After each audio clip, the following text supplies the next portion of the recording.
ஒரு நாற்காலி போடுகிறார். 3 ராசிகளுக்கு பணமழை. நவகிரகங்களில் மங்கள கிரகமாக விளங்கக்கூடிய ஒரு குருபகவான். இவர் செல்வம், செழிப்பு, குழந்தை பாக்கியம், திருமண பாக்கியம் உள்ளிட்டவைகளுக்கு காரணமாக விளங்கி வருகிறார். குருபகவான் வருடத்திற்கு ஒருமுறை தனது இடத்தை மாற்றுவார். குரு பகவானின் இடமாற்றம் மிகவும் முக்கியமானதாக கருதப்படுகிறது. குருபகவான் தற்போது மேஷ ராசியில் பயணம் செய்து வருகிறார். கடந்த டிசம்பர் 31ஆம் தேதி அன்று வக்ர நிவர்த்தி அடைத்தார்.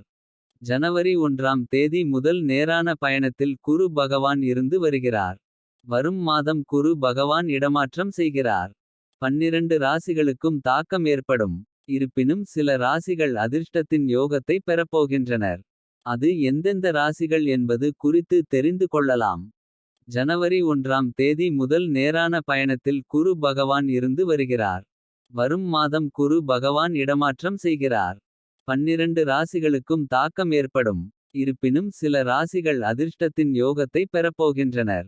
அது எந்தெந்த ராசிகள் என்பது குறித்து தெரிந்து கொள்ளலாம்.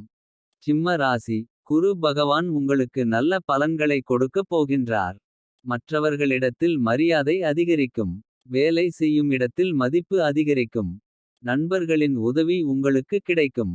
புதிய வருமானத்திற்கான ஆதாரங்கள் அதிகரிக்கும். வேலை செய்யும் இடத்தில் மகிழ்ச்சியான சூழ்நிலை உண்டாகும். கன்னி ராசி. குருபகவானால் இந்த புத்தாண்டு உங்களுக்கு சாதகமாக அமைய உள்ளது. எதிர்பாராத நேரத்தில் நிதி நிலைமையில் நல்ல முன்னேற்றம் உண்டாகும். வேலை செய்யும் இடத்தில் பல வாய்ப்புகள் உங்களை தேடி வரும். குடும்பத்தில் மகிழ்ச்சியான சூழ்நிலை உண்டாகும்.